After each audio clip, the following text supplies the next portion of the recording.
We've talked about the need for scaling, for technical assistance to help people scale. We need to train our workforce. I didn't get any training in pain and symptom management in medical school. I had to teach myself. Most nurses get, similarly, no training in safe use of opioids and opioid side effect management. What we're taught is that anyone asking for those drugs is manipulating us, and we should say no.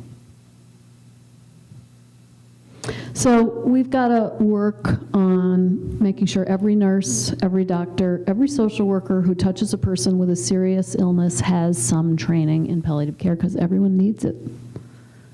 Our organization is about to develop a e-learning curriculum linked to CEUs and CMEs that will help all of us improve our skill set. And we need to create public awareness of what palliative care is, because if we don't get public demand, we will not see policy change, and we will not see our health systems responding. Public doesn't realize how powerful it is. We need to send messages to the public. This is an ad campaign that CAPC, my organization, did with the American Cancer Society. You can see we hired a very sophisticated Madison Avenue advertising firm for this. Don't try this at home.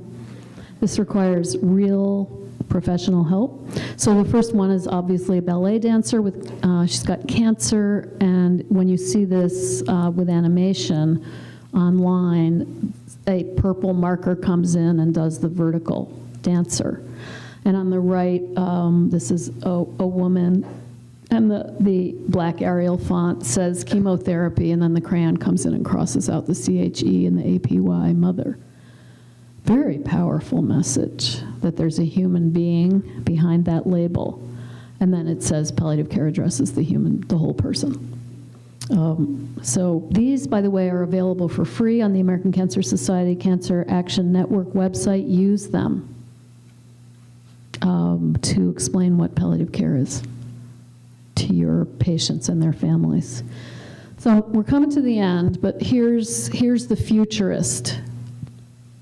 This is from the same guy who did that study in Catalonia with the primary care docs in Spain. He says we need to change from a focus on terminal illness to advanced, complex, and chronic illness, from short prognosis to much longer or indeterminate prognosis, from cancer to all chronic progressive disease, as well as, like in Kate's case, curable disease, from a disease focus to a condition focus. Frailty, multiple chronic conditions, functional impairment, cognitive impairment. From a focus on mortality to a focus on prevalence. So interestingly, what they've now done in Catalonia, having done that research on who doctors would not be surprised if their patient died in the next year, and they've created home-based visiting palliative care teams across the entire north of Spain to address that, to support the primary care docs in that patient population. That's a prevalence-based model, not a prognosis-based model. From cure versus care to simultaneous both and, palliative and disease-specific care, from disease or palliation to disease management with palliation, from prognosis as the criterion to need as the criterion, from a reactive, wait till Mr. B is in the ED 4 times and hospitalized 3 times, to a proactive screening and preventive approach, from a specialist approach to what I call palliative and geriatric care everywhere. That is, recognizing that every nurse, every social worker, every physician, every clinician who touches these patients needs core competencies in basic palliative care practices. From an institutional focus to a community focus. So what do I think is going to happen in 10 years? There's going to be huge economic disruption. Hospitals are going to find themselves empty. There will be fewer beds. Much more money and care will be delivered in the community.